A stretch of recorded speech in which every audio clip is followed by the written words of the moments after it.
வணக்கம் மக்களே, இந்த வீடியோவில் நம்ம என்ன செய்தி பார்க்க போகிறோம்னா, சாக முடிவெடுத்த 7ஆம் அறிவு நடிகர், சாய்பாபா செய்த மாற்றங்கள், கனவில் வாங்கிய வரம், இணையதளத்தில் வைரலாகும் செய்தி. வாங்க என்ன தகவல் என்ன செய்தின்னு இந்த வீடியோவில் விரிவாக பார்க்கலாம். அதுக்கு முன்னாடி முதன்முறையாக நம்ம சேனலை சப்ஸ்கிரைப் பண்ணாதவங்களாம் சப்ஸ்கிரைப் பண்ணிக்கோங்க.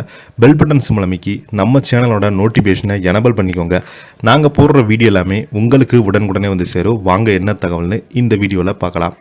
7ஆம் அறிவு திரைப்படத்தில் வில்லனுக்கு உதவி செய்பவராக நடித்திருப்பவர் தான் நடிகர் ராமநாதன். சினிமாக்களில் மட்டுமல்லாமல் விளம்பரங்களில் நடிச்சிருக்கிறாரு. மணிரத்னம், சங்கர், கௌதம் வாசுதேவ் மேனன், ஏஆர் முருகதாஸ் போன்ற பல இயக்குநர்களுடன் பணியாற்றியிருக்கிறாரு. நடிகர் திலகம் சிவாஜியோடும் அவரது குடும்பத்தினரோடும் நெருக்கமாக பழகும் வாய்ப்பு ராமநாதனுக்கு கிடைத்தது. தான் ஒரு பிஸ்னஸ் மேனாக இருந்ததையும் நஷ்டம் அடைந்ததும் அவரே நினைவு கூர்ந்திருக்கிறாரு. அதே போல பல விளம்பரங்களுக்கு டப்பிங் கொடுத்திருக்கிறாரு. சமீபத்தில் டூரிங் டாக்ஸ் பிரபல யூடியூப் தளத்திற்கு சுவாரஸ்யமான தகவல்களை பகிர்ந்திருக்கிறாரு. குறிப்பாக சாய்பாபா என் வாழ்க்கையில் நிகழ்த்திய அதிசயம் என்னவென்று நடிகர் ராமநாதன் பகிர்ந்திருக்கிறாரு. அதே போல ஒரு முறை கடன் கொடுத்த நபரை சந்தித்து பணத்தை திருப்பி கொடுக்க சென்ற போது மூவரை அவரை திரும்பி தாக்கியதையும் கூறியிருக்கிறாங்க. இது தொடர்பாக அவர் பேசும்போது, அப்போது எனக்கு 40 வயது இருக்கும். தொழிலில் பொறுத்த நஷ்டத்தில் கடனில் இருந்தபோது எனக்கு லட்சத்தில் கடன் கொடுத்தாங்க. கையில் இருந்த 10,000 ரூபாயை கொடுக்க சென்றேன். அவங்க என்னை ஒரு அறைக்குள் விட்டு மூவர் சேர்ந்து அடிக்க தொடங்கிட்டாங்க. நான் கராத்தே மாஸ்டர் தமிழ்மணியிடம் கராத்தே கற்றுவேன். உடனடியாக சுதாரித்து கொண்டேன்.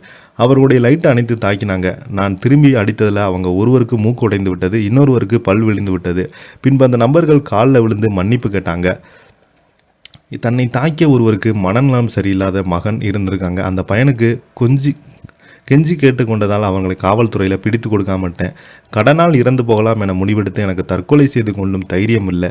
எனவே இரவு தூங்கும்போது விநாயகரிடம் என்னை விடுவதற்கு எடுத்துக்கொள்ள என கூறிட்டு படுத்திருந்தேன். அந்த நேரம் சத்ய சாய்பாபா கனவுல வந்து, நீ தற்கொலை செய்து கொள்ள நினைக்கிறாயா என்று கேட்டார். பிறகு பிள்ளையார், ஷீரடி சாய்பாபா, திருச்செந்தூர் முருகன், திருப்பதி வெங்கடாஜலவி, இயேசு கிறிஸ்தியன அனைவருமே பார்த்தீங்கன்னா நேரில் காட்சியளித்தாங்க. சாய்பாபா ராமநாதனை கட்டி அணைத்து, இனி கவலைப்பட வேண்டாம் என்றும், ஒரு டப்பிங் ஆர்டிஸ்டாக, மாடல், ஸ்கிரிப்ட் ரைட்டர் என பல முகங்களை காண்பிக்கிறேன் என்று ஆசீர்வதித்து என்று கூறினாருங்க. அந்த கனவுக்கு பின்னே நான் சினிமாவில் டப்பிங் ஆர்டிஸ்டாக வாய்ப்பு கிடைத்தது. அந்த கனவுக்கு முன்பு தனக்கு டப்பிங் என்றால் என்னவென்றே தெரியாது, நடிப்பு என்றால் என்னவென்றே தெரியாது என்று சொல்லியிருந்தாங்க. மேலும் அவங்களுக்கு சீரடி சாய்பாபா அவரது வாழ்க்கையில் எப்படியெல்லாம் மாற்றங்கள் ஏற்படுத்தினார் என்பது ஒவ்வொன்றாக எடுத்து கூறியிருக்கிறாரு. இப்போ பார்த்தீங்கன்னா இவங்களுடைய பேட்டி தான் இணையதளத்தில் வைரலாகிட்டு வருது.